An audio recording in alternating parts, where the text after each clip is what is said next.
Hey there, guys. So my name is Coleman. I've talked to you guys a little bit before, but my presentation is about the misconceptions about immigration, and specifically misconceptions we have about illegal immigration.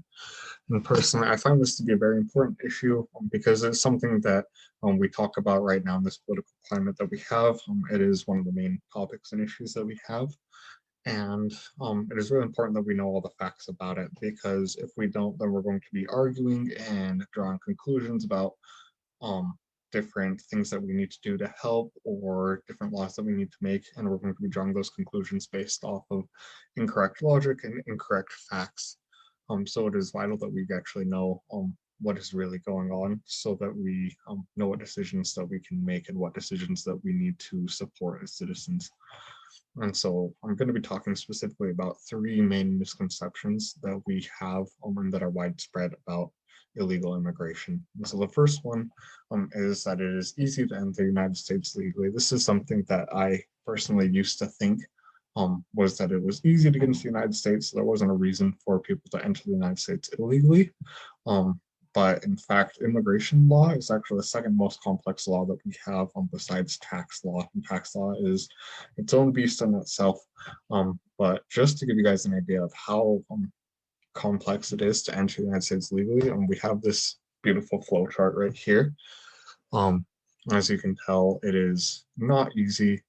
I've personally tried to go through this. It took me about an hour, and I still really can't understand what's going on here.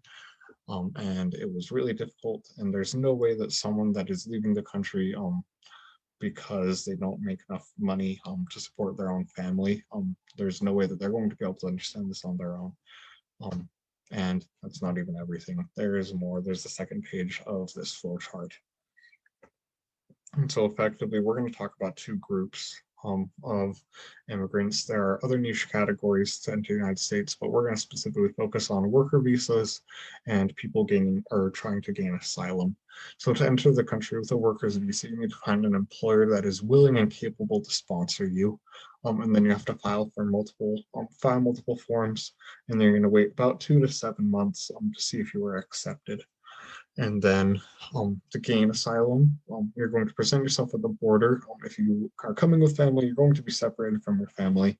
And then you're detained for 1 to 3 months while they process you, or they're actually going to deport you to Mexico while they process your requests. And that's not just for Mexicans, especially if you're from Central or South America, they'll do that. But it could be literally, you could be coming from like Asia or Africa, and they'll just deport you to Mexico while they're waiting. And you're going to be in really unsafe situations and living conditions while you're there, just because they don't want to hold you here. And so they'll just deport you out of the country, and Mexico is the closest place to do it. And while it's not required, it's practically vital for you to have a lawyer to help you through either process. You're not going to know how you can get a worker's visa on your own. And to gain asylum, it's actually 10 times more likely that you actually achieve getting asylum if you have a lawyer compared to not. But these are people that are coming from living situations where they're not able to afford having a lawyer. And the second misconception we have is that immigrants are going to take away American jobs or they're going to lower our wages. And so earlier I mentioned that employers have to be capable of hiring you. And that is because they have to prove ahead of time that there are no Americans that are willing to do the job that they're hiring you for. And so if they can't prove there's not enough Americans to do it, or they can't hire enough Americans, they're not going to be allowed to sponsor immigrants for those visas. And so that's not going to be an issue.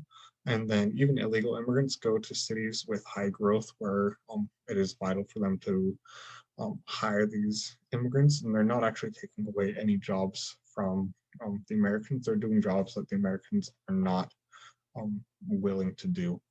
And then something else that we think is that because they're increasing the competition, they're going to lower the wages of the American worker.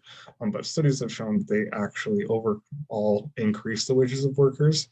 And then there have been some faulty studies that people thought that they were going to lower the wages of specifically high school dropouts by up to 30%. But that study was actually disproven because they used different data sources for the beginning and the end wages between when the immigrants arrived. And so they ended up using the different data sources, and it discredited their study effectively. And when they took different data, or they used different data, they actually found that the wages were not affected at all by the immigrants. And then the final misconception we have is that they cause higher crime rates. This is something that I thought even after I supported immigration. I thought it was potentially true that they're going to have higher crime rates, especially illegal immigrants. But as we look at it, they actually commit crimes at a rate of literally half of what Americans commit crimes at. And then that's even true with violent crimes such as homicide. They're going to commit significantly lower rates of violent crime in the United States. And so communities that have high immigrant populations are still going to be as safe, if not safer, than communities that do not have high immigration populations. So just to summarize it, it is extremely difficult and confusing to enter the United States legally. It is not something that they can do easily, not something they can do on their own currently. And then immigrants do not take away American jobs, and they actually raise American wages.